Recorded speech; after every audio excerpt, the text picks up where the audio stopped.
좀 헐레벌떡 오셨나 봐요. 후드티 차림이세요? 예, 저희 선거운동 복장이었고요. 아, 그렇군요. 예, 지금 동탄에서 넘어와서 또 바로 왔습니다. 네. 정말 축하드리고요. 당선 소감 한 말씀 부탁드릴게요. 우선 제가 동탄에 출마를 결심한 지 한 달 반 남짓 됐는데요. 그 사이에 어제는 저를 믿어주시고 저를 동탄의 대표로 뽑아주신 우리 동탄 주민들께 너무 감사하고요. 그리고 지금까지 제가 정치를 또 올바르게 또 그리고 아주 정직하게 해올 수 있도록 항상 단련시켜 주시고 무엇보다 이끌어 주시는 우리 상계동 주민들께도 너무 감사하다. 그래서 저는 이 은혜를 잊지 않고 정치하겠다 말씀드리겠습니다. 네. 당초 화성을에 처음 뛰어드실 때, 예.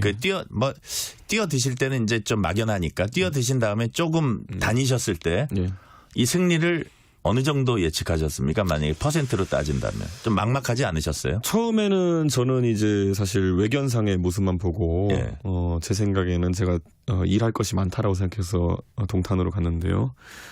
다니면 다닐수록 어쩌면 평균 연령대가 저랑 아주 비슷한 도시이기 때문에 정말 생각하는 것이 비슷한 유권자가 많고 네. 그리고 지향하는 바가 비슷한 유권자가 많다. 그래서 제가 뜻하는 바를 얘기했을 때 그게 이 주민들 사이에 쉽게 퍼지는 효과도 있고 해서 한 2주 전부터는 굉장한 확신을 느꼈습니다. 사실 예. 동탄에서 출마하기 잘했다라는 생각했습니다. 네. 그런데 그 방송사 이제 출구조사가 나왔어요. 네. 그래서 이제 공영훈 민주당 후보가 당선이 유력할 것이다. 이거 봤을 때 이 가슴이 좀 답답했습니까? 어땠습니까? 저희는 이런 생각했습니다. 제가 지난 총선을 뛸 때, 예. 노원에서 뛸 때 출구조사가 3% 차이로 나왔었는데 제가 실제로 나중에는 한 7, 8% 차이로 졌거든요. 그러니까 그 출구조사라는 것이 사전투표제가 생긴 뒤로 상당한 오차를 가지고 있다는 거는 저희는 알고 있었고요. 저희가 저도 이제 선거 3번 치르고 4번째 치르는 거기 때문에 지역 주민들의 반응도를 봤을 때 승리를 확신했습니다. 그렇기 때문에 그때 개표 방송할 때도 보면 저희가 기대 섞인 눈치로 저희가 이제 계속 지켜봤거든요. 네. 저는 이번 선거는 제가 복귀해봐도 정치에 처음 도전하는 젊은 사람들이 있다면은 한번 참고해봐도 좋을 만한 네. 그런 아주 창의적이면서도 또 효과적인 캠페인을 했다. 예. 그런 생각을 하고요. 정말 힘들었습니다. 예, 힘들었지만은 그 과정 속에서 동탄 주민들의 어떤 호응과 그리고 또 응원 덕분에 힘들었지만 즐겁게 할 수 있었습니다. 이틀 전에 바로 이 자리에 나온 그 정치 분석가가 예. 방송 온에어 들어가기 전에 저보고 화성을이 지금 심상치 않다는 얘기를 저보고 하면서 예. 거기가 모르겠다고 그 얘기를 했던 제 기억이 납니다. 자, 승리 요인은 뭐라고 보세요? 저는 사실 제가 남의 선거도 도와보고 제 선거도 치르고 하면서 제 나름의 선거 캠페인에 대한 생각들이 있을 거 아니겠습니까? 네. 할 수 있는 거 다 했습니다. 그런데 제가 이런 표현을 썼어요. 영화 이미테이션 게임이라는 영화가 있어요. 그게 뭐냐면은 예전에 독일군의 이니그마 암호를 깨기 위한 영국의 노력을 이제 보여준 거. 앨런 튜링이라는 수학자가 나오는데 나중에 거기 뭐 화려한 기술보다 나중에 독일어로 하일 히틀러라는 2개의 단어만 알면은 암호를 푸는데 핵심적인 역할을 할 수 있다는 게 나와서 참 어떤 어려운 문제라도 푸는 거는 아주 간단한 개념 부를 수 있다는 건데 저도 이번에 선거에서 제가 기교도 많이 부리고 있지만은 결국엔 진정성 3글자로 귀결되는구나. 네. 예, 저는 진짜 절박함으로 그리고 정말 이 정치에 있어가지고 젊은 사람들이 정치할 공간을 만들려면은 제가 그래도 그중에 대표격 인물로서 이번에 돌파해야 된다는 그런 진정성으로 선거에 임했고 그래서 결과가 좋았던 것 같습니다. 네. 자, 지역구 하나 승리 훨씬 이상이다 이런 얘기 많이 합니다. 사람들이 특별히 개혁신당에서 그렇게 많이 의미부여하실 거예요. 유권자가 표심 통해 보여준 메시지 뭐라고 보십니까? 저는 우선 제가 동탄에서 당선된 것은 원래 지난 선거에서 민주당이 65%로 당선됐던 곳이었습니다. 그러니까 제가 뭐 보수 성향의 정치인이고 이런 거 관계없이 대한민국의 젊은 세대들은 정말 지금의 정치에 대해 가지고 상당한 문제의식을 하고 있다. 네. 네. 그렇기 때문에 4년 만에 또 표심이 이렇게 바뀐 게 아닌가 이렇게 생각하고요. 저는 이번에 비록 민주당이 좀 다수의 의석을 획득한 것처럼 보이지만은 저는 민주당도 대안 세력이 되려면은 더 많은 노력을 해야 된다 이런 생각을 합니다. 앞으로도. 네. 예. 자, 그리고 이번 선거 과정에서 막 여러 가지 일이 많았어요. 탈당, 신당, 창당, 새로운 미래와 합당 시도 결렬. 가장 힘들었던 순간이 언제였습니까? 우선 국민의힘을 탈당하는 결정을 할 때 제일 마음이 아프죠. 네. 왜냐하면 제가 꿈꿨던 저의 정치라는 것은 아무리 어렵더라도 노력해가지고 제 고향 상계동에서 보수 정당 후보로서는 굉장히 어려운 돌파를 해내가지고 진정성 있는 정치를 하고 싶었던 것인데 당에서 내쫓기듯이 나오고 그리고 지역구도 제가 노원병을 떠나가지고 화성으로 옮기고 제 입장에서는 둘 다 마음이 찢어지는 부분이었죠. 근데 저는 그런 부분에 대해 가지고 한편으로는 과거에 노무현 대통령께서도 그런 서사를 겪으셨고 하지만 결국에는 어느 순간에는 나 홀로 고독하게 이겨내릴 지점이 있다는 생각을 했습니다. 네. 그리고 저는 개혁신당을 하면서 정말 훌륭한 동지들을 많이 만났고요. 그리고 이 사람들과 함께라면은 아무리 소수로 할지라도 저희가 대한민국의 근본적인 정치의 문제들을 해결할 수 있다 이런 생각을 했습니다. 무박 유세 부모님까지 나서서 이제 막판 총력전 펼쳐주셨어요. 네. 힘이 됐습니까? 저는 저희 부모님과 가족들이 웬만하면 제 정치 행보하는데 못 오시게 합니다. 네. 왜냐하면은 가족을 노출시키고 하는 게 굉장히 부담이고 하기 때문에요. 그런데 이번에는 저희 캠프 관계자들이 부모님에게 저 모르게 진짜 요청을 했더라고요. 저도 깜짝 놀랐는데 저희 어머니도 저한테 표현을 안 하세요. 얼마나 힘드신지. 근데 사실 제가 더 힘들할까 봐 표현 안 하시는 거죠. 그게 아마 부모의 마음인가 봅니다. 근데 이번에 저도 보면서 그 어머니 유세하시는 걸 보면서 꼭 이겨야겠다는 다짐으로 그래서 48시간 동안 뛰어다니겠다는 생각을 했습니다.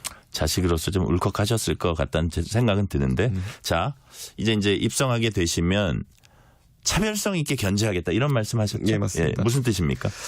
사실 지난 21대 국회에서 민주당이 170석에 180석에 가까운 의석을 가지고 있으면서도 사실 윤석열 정부에 대한 효율적이고 아니면 적확한 지적을 하는데 실패했습니다. 네. 그렇기 때문에 저희가 기억나는 것이 오히려 한동훈 장관이나 한덕수 총리님께서 대정부 질문하는 그 야당 의원들을 맞받아치면서 오히려 떴던 적이 있거든요. 그런 것처럼 사실 민주당에서는 계속 강성 지지층의 비호를 받는 목소리 큰 정치인들이 그런 역할을 하다 보니까 능력 관계없이 네.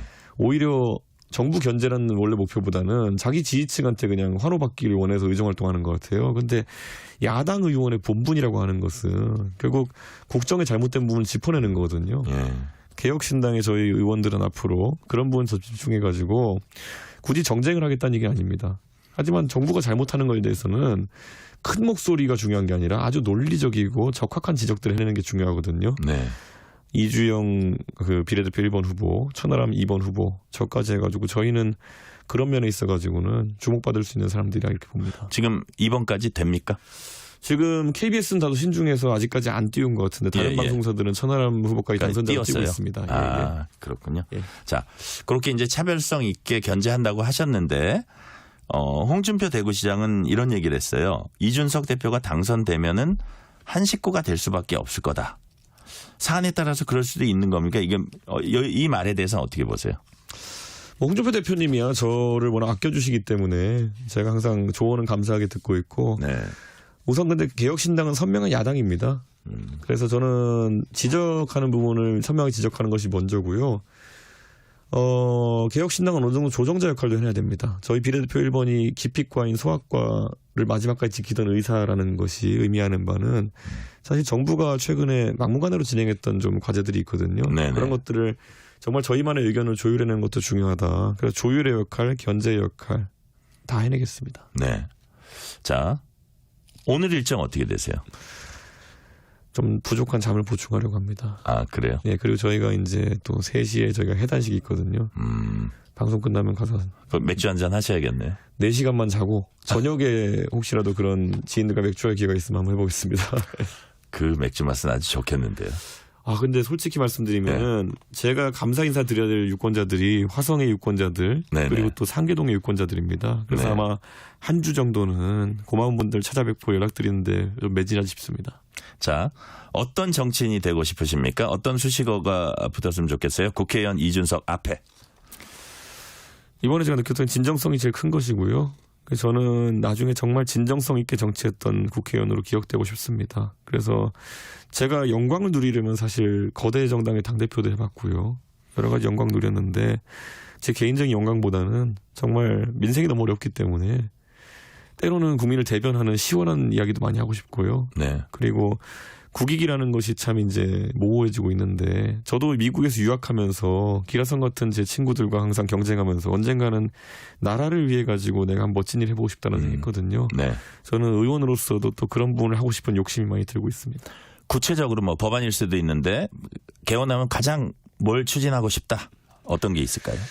동탄에서 제가 공약했던 것이 교육에 대한 굉장히 많은 아이디어들이 있습니다. 네. 특히 교육에 있어가지고 지금 한번 뒤처진 아이들이 공교육의 틀 안에서는 다시 제도권 교육을 따라잡기 어려운 경우가 많고 네네. 그래서 사교육이 활성화되는 경우가 있는데 저희 개혁신당의 공약 중에 수학 국가 교육 책임제라는 게 있거든요. 네네. 그런 것들을 실현하는 그런 국회의원이 되고 싶습니다. 자, 시간이 한 40초 남았습니다. 마지막으로 이제 국민의 대표로서 윤석열 대통령 국민의힘 여당에게 하고 싶으신 말씀 짤막하게 한 줄만 해주세요. 사실 대통령께서 대통령이 되실 때 많은 사람들의 조력이 있었습니다. 대통령께서도 완벽한 사람이 아니고 그러다 보니까 국민들은 그런 조력까지 받아가지고 성공적으로 대통령직을 수행하실 거라 기대했는데 대통령께서는 당선되시고 나가지고 모든 게 혼자의 공인 거라고 착각하신 것 같습니다. 그래서 주변에 지금 많은 사람을 내치시고 외로우신 것 같습니다. 이번 선거 결과를 통해서 한번 돌아보시고 최대한 많은 사람과 함께 할 수 있는 그런 정부가 됐으면 좋겠습니다. 지금까지 이준석 경기 화성을 당선인이었습니다. 4월